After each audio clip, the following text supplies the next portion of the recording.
और भुवन, मैं चाहूँगी कि आप हमारे दर्शकों के लिए एक सुंदर सी बढ़िया सी कविता पढ़ें और हम जानें आपके जीवन दर्शन को। कविता पढ़ने से पहले उस कविता के बारे में बताना चाहूँगा। जी, दरअसल मेरे पिता कवि हैं और उन्होंने भगवत गीता भी लिखी है बज्जिका भाषा में। वो पहले हैं ऐसे करने वाले। बहुत सुंदर। तो वो बचपन से मैं उनका कविता पढ़ता आ रहा हूँ।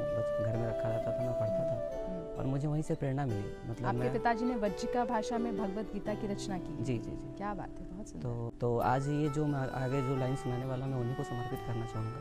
तो पिताजी की प्रेरणा से पिताजी के ऊपर ही आपने कविता लिखी? जी जी। बहुत सुंदर, प्लीज सुनाइए हमारे दर्शकों को। तो अभी जो मेरी अगली कविता है वो ऐसे है।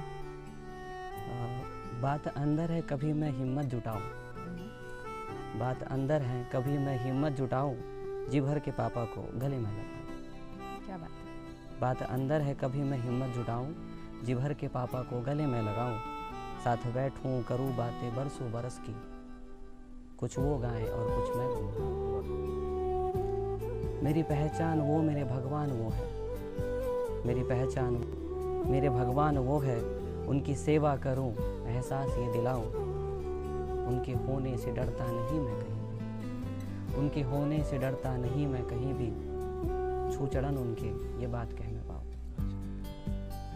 जब कभी वो नाराज हो जाए मुझसे, जब कभी वो नाराज हो जाए मुझसे, मनाऊं मैं उनको बहुत गुदगुदाऊं, दे हिम्मत खुदा सब है तेरे भरोसे, आज तेरे ही दर पर मैं जी।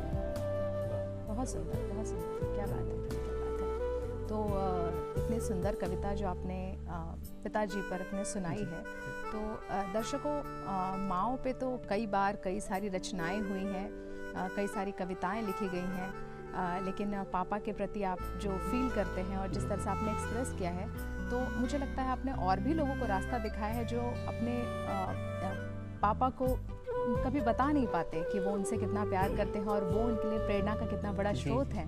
क्योंकि जैसा कि आपने कहा कि आपकी ये कविताएं जो हैं वो उनसे ही इंस्पायर्ड है। आपने उनकी लेखनी की वजह से आप में भी कुछ पढ़ने की, कुछ नया लिखने की जो है चहक, हाँ जी हाँ, चहक आप में आई है। तो बहुत सुंदर आपके इस प्रयास के लिए, और सुंदर तरीके से आपने हमें समझाया, जीवन का दर्शन भी दिया। तो बहुत बहुत धन्यवाद आप यहाँ पे आए। बहुत बहुत धन्यवाद। उड़ान के अगले अंक में आपको फिर से मिलवाएंगे कुछ नए युवा कलाकारों के साथ। तब तक दीजिए राजश्री को इजाज़त और बने रहिए दूरदर्शन बिहार के साथ। शुक्रिया।